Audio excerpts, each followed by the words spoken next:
Mendengar kabar bahwa Ustadz Abdul Somad ternyata udah murtad, guys. Tapi beberapa hari yang lalu dia ulang tahun dirayakan. Kan ulang tahun. Barang siapa yang merayakan ulang tahun, maka dirinya murtad. Oleh kerabatnya, oleh istrinya yang baru. Alah, Somad. Assalamualaikum warahmatullahi wabarakatuh. Berjumpa lagi dengan saya, Edi Prayitno. Baiklah kawan-kawanku sekalian, saudara-saudara sekalian, kali ini saya akan menyoroti masalah yang lagi berkembang belakangan ini, yaitu masalah ulang tahunnya Ustadz Abdul Somad. Dalam video yang beredar itu ada dua video sebetulnya. Satu video yang menjelaskan, satu video yang menggambarkan saat itu Ustadz Abdul Somad lagi duduk-duduk, kemudian didatangi oleh beberapa rekannya membawa kue. Kemudian yang kedua adalah video saat beliau dengan beberapa keluarga kecil beliau berkumpul, kemudian memotong tumpeng, mengucapkan syukur atas kelahiran beliau dan ditutup dengan doa. Sebetulnya tidak ada yang aneh dengan dua video ini, dan menjadi besar saat Ustadz Abdul Somad ini dirayakan ulang tahunnya. Ada apa ini? Langsung berita ini digoreng besar-besaran. Beberapa media yang anti-Islam, yang selalu menyoroti Islam, yang ingin menjatuhkan Islam, langsung membuat berita ini mempersekusi Ustadz Abdul Somad. Bahkan ada sebuah media yang sering gembar-gembor sebagai media anak bangsa, Rudy Kamri pun membuat channel khusus membahas ulang tahun Abdul Somad ini, Ustadz Abdul Somad ini, dengan sebutan-sebutan langsung dengan namanya, Somad. Kelihatan sekali kalau dia membenci Ustadz Abdul Somad. Nggak tahu, mungkin latar belakangnya dulu beda politik atau apa itu. Sebetulnya itu udah masa lalu kan ya. Oh, sekarang dua kubu itu sudah bersatu, jadi nggak ada rasa dendam lama itu sebetulnya harus dikubur dalam-dalam. Apalagi seperti channelnya Rudy Kamri ini, beberapa kali dia menyebut umat muslim ini sebagai sebutan kadrun. Sebetulnya ucapan-ucapan melecehkan kadrun, kemudian apa itu, cebong, kampret dan sebagainya itu harus ditutup ya. Sekarang udah selesai kan. Dan ternyata saat Ustadz Abdul Somad ulang tahun ini pun langsung digoreng besar-besaran.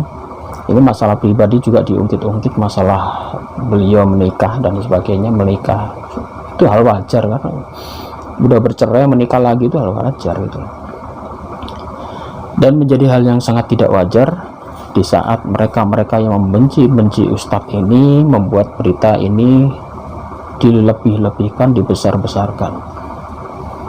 Saat ini beberapa ustadz banyak yang mulai mereka soroti untuk dijatuhkan, semacam Ustadz Yahya Waloni, Pak Hakim karena masalah pribadi ya, keluarga. Itu pun tidak lepas dari persekusi mereka ini, termasuk Ustadz Abdul Somad kemarin saat beliau tiba-tiba dirayakan ulang tahunnya oleh keluarga kecil beliau. Kemudian dibenturkan dengan ceramah beliau di saat menghukumi bahwa ulang tahun ini sebetulnya dilarang di dalam agama Islam. Yang dilarang itu adalah yang ulang tahun yang pesta pora, meniup lilin dan sebagainya. Toh di dalam yang dilakukan oleh Ustadz Abdul Somad tidak ada acara pesta pora, meniup lilin, pesta musik dan sebagainya, tidak ada. Hanya potong tumpeng itu biasa, itu syukuran itu. Mungkin banyak di antara kita juga bersyukuran, mengadakan makan-makan kecil dan sebagainya. Termasuk Ustadz Abdul Somad ini, karena beliau mempunyai keluarga baru, dirayakan sedemikian rupa itu hanya ucapan syukur.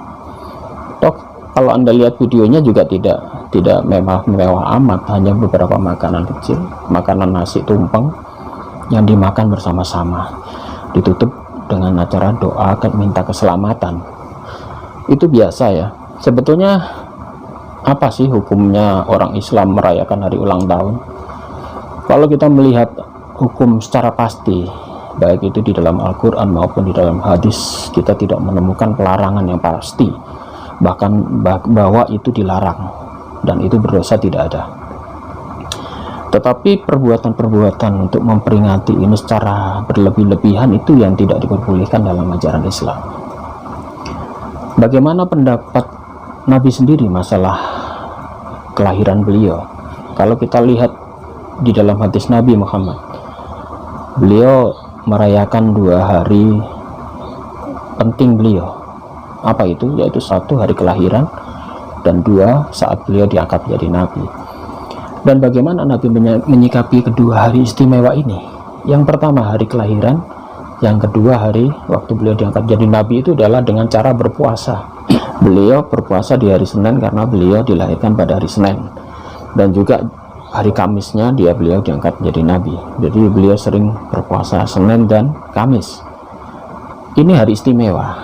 Nabi juga memperingatinya dengan cara apa? Dengan cara berpuasa. Ini tuntunan Nabi Muhammad SAW. Itulah sering orang Muslim, karena tidak ada tuntunan dari Nabi maka di luar itu dianggap haram. Itu adalah sifat kehati-hatian. Boleh saja, boleh, tetapi itu tidak bisa dihukumi langsung 100% haram, tidak bisa. Itu mungkin sifat kehati-hatian, oke. Yaitu masalah perbuatan kegiatan di kemasyarakatan dan kegiatan dunia pada umumnya, hubungan sosial dengan masalah ubudiyah, masalah hukum-hukum dalam syariat Islam, masalah beribadah. Apa yang tidak dilakukan Nabi itu para ulama memang saat ini masih berbeda pendapat. Ada yang mengatakan kalau masalah kegiatan sosial kita di masyarakat yang dulu tidak pernah dilakukan Nabi, karena ini masyarakat sudah berkembang, boleh dilakukan. Yang dianggap bid'ah itu hanya untuk masalah ubudiyahnya, masalah kita tidak bisa menambah-nambah tentang syariat-syariat beribadah, karena itu masalah beribadah, ibadah. Tetapi untuk masalah sosial masih diperbolehkan. Itu 2 pendapat. Dan bagaimana kita menyikapinya? Kalau Anda ingin berhidup hati-hati supaya Anda tidak terserempet masalah-masalah yang menjurus ke arah dosa, Anda bisa meninggalkan. Tetapi tidak ada larangan secara pasti bahwa itu dilarang 100% dan itu berdosa, tidak ada. Jadi bermacam-macam untuk memperingati hari kelahirannya. Kalau Nabi Muhammad memberi contoh berpuasa, mungkin kita ada yang melakukannya dengan cara tirakat, atau orang Jawa ini sudah mengajarkan pada kita berpuasa di hari weton kita. Jadi sering kita diberikan wejangan oleh kakek nenek kita atau orang tua kita, puasa di hari wetonmu supaya kamu selamat melakukan apapun di dunia ini, selamat jauh terhindar dari malapetaka dan juga mara bahaya atau balak. Dan dalam ajaran Islam pun, kalau Nabi mengajarkan di hari ulang tahunnya beliau berpuasa, itu sebetulnya intinya sama saja, kita mensyukuri, merenungkan diri apa yang patut kita lakukan dan apa yang tidak patut kita lakukan di kemudian harinya, karena kita masih diberi kesempatan untuk masih hidup. Ulang tahun itu bukan mengulang tahun, tidak, tetapi kita menambah tahunnya, dan kita dituntut untuk lebih memikirkan lagi. Kalau kemarin kita ibadahnya kurang, ditambahi. Kalau kemarin kita sering melakukan dosa, dihindari. Dengan cara apa? Dengan cara tafakur, berdoa, berpuasa. Atau kalau Anda ingin mempunyai kelebihan rezeki, di hari istimewa itu Anda bagi-bagi pada orang miskin.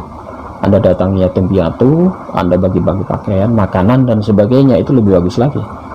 Banyak cara dilakukan. Yang jelas, kalau kita melakukan dengan cara berpesta pora, itu yang tidak boleh. Menghambur-hamburkan uang, meniup lilin, pesta, apalagi ada minum-minuman keras, mabuk, itu malah berdosa. Demikian lagi ya, jadi kita wajib berhati-hati terutama pada orang-orang yang anti-Islam, pada orang-orang yang ingin meredupkan cahaya Islam dengan cara mempersekusi ustadz-ustadznya. Ini masalah pribadi, masalah rumah tangga, juga masalah rahasia rumah tangga itu sering mereka soroti. Apa yang dilakukan ustadz kita itu menjadi perhatian orang-orang yang tidak suka dengan Islam, dan kita jangan ikut-ikutan menyebarkan berita semacam ini. Dulu meskipun ada ustadz masuk gereja pun saya tidak menyorotinya. Saya hormati beliau sebagai ustadz, sebagai ulama. Mungkin cara beliau berbeda, mungkin mempunyai pemikiran yang berbeda dengan kita. Kita wajib hormati, beliau tetap guru-guru kita. Jadi hormatilah para ustadz, guru-guru kita. Jangan sampai kita ini ikut-ikutan menjatuhkan para guru-guru kita. Dan Anda apakah lebih girang bersorak-sorak Islam lebih jatuh ya? Sebetulnya yang perlu kita waspadai adalah perkembangan dunia media massa yang saat ini lebih banyak menjauhkan remaja-remaja muslim dari akidah Islam. Sebetulnya TikTok, sebetulnya seperti TikTok itu juga sangat menjerumuskan perbuatan dosa pada akhwat-akhwat umat-umat muslim. Di sana diajarkan berlenggak-lenggok tubuh, berjoget ria, memamerkan lekuk-lekuk tubuhnya. Ada yang bahkan bajunya yang ketat-ketat, bahkan ada yang tidak pakai baju dan sebagainya seperti itu. Itu sangat berdosa sekali. Saya serukan pada remaja-remaja muslim menjauhi perbuatan-perbuatan semacam ini. Berpuasalah, atau di saat hari ulang tahun Anda sisihkan rezeki, bantu orang-orang miskin, itu lebih bermanfaat. Demikian dari saya. Mungkin ada salah kata dari saya mohon maaf. Wabillahi taufiq wal hidayah. Wassalamualaikum warahmatullahi wabarakatuh.